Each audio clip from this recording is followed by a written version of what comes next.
নবী সাল্লাল্লাহু আলাইহি ওয়াসাল্লামের জন্মের আগেই তার বাবা চলে যান, ইতিম মুহাম্মদ সাল্লাল্লাহু আলাইহি ওয়াসাল্লাম। তার মা আমিনা 6 বছর বয়সে ইন্তেকাল করেন। সিচুয়েশন বুঝতে পারছেন? 6 বছর একটা বাচ্চার বাবাও নাই মাও নাই। তার দাদা আব্দুল মুত্তালিব তাকে সাথে রাখেন, খুব আদর করেন, খুব মহব্বত করেন, যেখানে যান সাথে করে নিয়ে যান। তিনি নেতা মানুষ, তার পাশের চেয়ারে তাকে বসতে দেন, বলেন আমার এই নাতি একদিন সাইয়্যেদ হবে, নেতা হবে, এই কথা বলেন। তিনি ইন্তেকাল করলেন 8 বছর বয়স। তারপরে দায়িত্ব পেলেন চাচা আবু তালেব। নাম কি?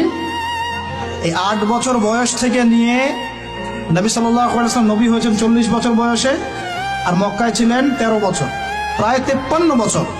প্রায় 53 বছর পর্যন্ত, 8 থেকে 53 বছর পর্যন্ত এই যে লম্বা সময় চাচা আবু তালেব নবী সাল্লাল্লাহু আলাইহি ওয়াসাল্লামকে পাহাড়ের মতো প্রোটেক্ট করেছেন, পাহাড়ের মতো। পাহাড়ের পিছনে আপনি দাঁড়ালে কি বাতাস লাগবে? এভাবে তিনি প্রোটেক্ট করেছেন নবী সাল্লাল্লাহু আলাইহি ওয়াসাল্লামকে। তার সন্তানদেরকে যা খাওয়াতেন তার চেয়ে ভালোটা নবীকে খাওয়াতেন সাল্লাল্লাহু আলাইহি ওয়াসাল্লাম। স্পেশাল রান্না তৈরি করে তাকে ডেকে নিয়ে বসতেন, কারণ এতিম ছেলে, মনে কষ্ট আছে, হয়তোবা সবার সামনে বলতে পারে না, ব্যাপারটা বুঝেন না? তিনি এইভাবে ট্রিট করতেন। এমনকি নবী হওয়ার পরে আল্লাহর নবী সাল্লাল্লাহু আলাইহি ওয়াসাল্লামের বিরুদ্ধে পুরা সমাজ চলে গেল। কেউ গালি দেয়, কেউ বলে সাহের, কেউ বলে কাযযাব, কেউ বলে ফারিকুল জামা। মানুষ গালিগালাজ শুরু করলো, নিন্দা গীবত তহমত শুরু করলো, অর্থনৈতিক বয়কট শুরু করলো, সামাজিকভাবে বয়কট করা শুরু করলো। এমন কোনো অত্যাচার নাই যা নবী সাল্লাল্লাহু আলাইহি ওয়াসাল্লামকে করা হয় নাই। বুঝতে পারছেন কথা? এইরকম একটা সিচুয়েশনেও চাচা আবু তালেব তিনি বলছেন, তারা তোমার দিকে আসতে পারবে না দলে দলে যতদিন আমি আবু তালেব দাফন হচ্ছি না মাটির তলে। কথা বুঝতে পারছেন? তারা তোমার দিকে আসতে পারবে না দলে দলে যতদিন আমি আবু তালেব দাফন হচ্ছি না মাটির তলে। এইরকম মানুষ চাচা আবু তালেব। মানে আমরা যারা এখানে উপস্থিত আছি, বাংলাদেশে 16 কোটি মুসলমান, সারা বিশ্বের এই যে এত কোটি মুসলমান, তার মধ্যে বেশিরভাগ মানুষকে যদি আপনি এক পাল্লায় রাখেন, চাচা আবু তালেবের অবদানটাকে আরেক পাল্লায় রাখেন, ওই পাল্লা ভারী হবে ইনশাআল্লাহ। কিন্তু শেষ পর্যন্ত চাচা আবু তালেব কালিমা লা ইলাহা ইল্লাল্লাহ করতে পারলেন না। কথা কি বুঝতে পারতেছেন ভাই?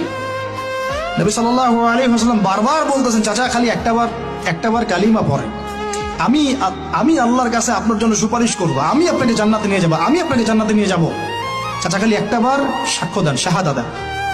হলো না।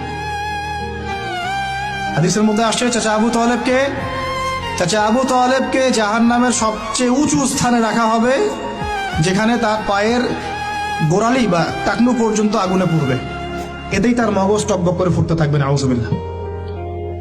নবী সাল্লাল্লাহু আলাইহি ওয়াসাল্লাম বলেছেন, আমি যদি না থাকতাম তাহলে আমার চাচাকে আরো নিচে রাখা হতো। এত কিছু করার পরেও ইসলাম কবুল না করার কারণে এই অবস্থা হলো। এখন কি ভাই আপনি আমি বুঝতে পারছি যে আল্লাহ পাক যে আমাদেরকে বিনা জিজ্ঞাসাবাদ করেই মুসলিম পরিবারে জন্ম দিয়েছেন, আল্লাহ পাক আমাদের উপর কত রহম করেছেন, আমাদের কত কৃতজ্ঞতা স্বীকার করা উচিত। বিশ্বাস করেন, আমাদের যে সকালবেলা টয়লেট হয় না, ওয়াশরুমে যান, টয়লেট করেন, আলী ইবনে আবি তালেব রাদিয়াল্লাহু আনহু এরকম বাথরুম থেকে বের হয়ে পেটে হাত দিয়ে বলতেন, মানুষ যদি জানতো এই যে শুধু ক্লিয়ার করে টয়লেট হওয়াটা কত বড় নেয়ামত আল্লাহ পাকের, তাহলেও সারা জীবন সিজদায় পড়ে থাকতো। আমরা এগুলো বুঝি না, শ্বাস নেওয়ার নেয়ামত বুঝি না, পানি পান করছি, পানি আল্লাহ পাক দিয়েছেন, এটা নেয়ামত বুঝি না, গরম পানিতে ওযু করে আসলে নেয়ামত বুঝি না, সুস্থ আছি নেয়ামত বুঝি না, প্রত্যেকটা অর্গান ভালো আছে শরীরের নেয়ামত বুঝি না, রক্ত চলতেছে নেয়ামত বুঝি না। আমরা আল্লাহ পাকের নেয়ামতই বুঝি না, শুকরিয়া আদায় করি না।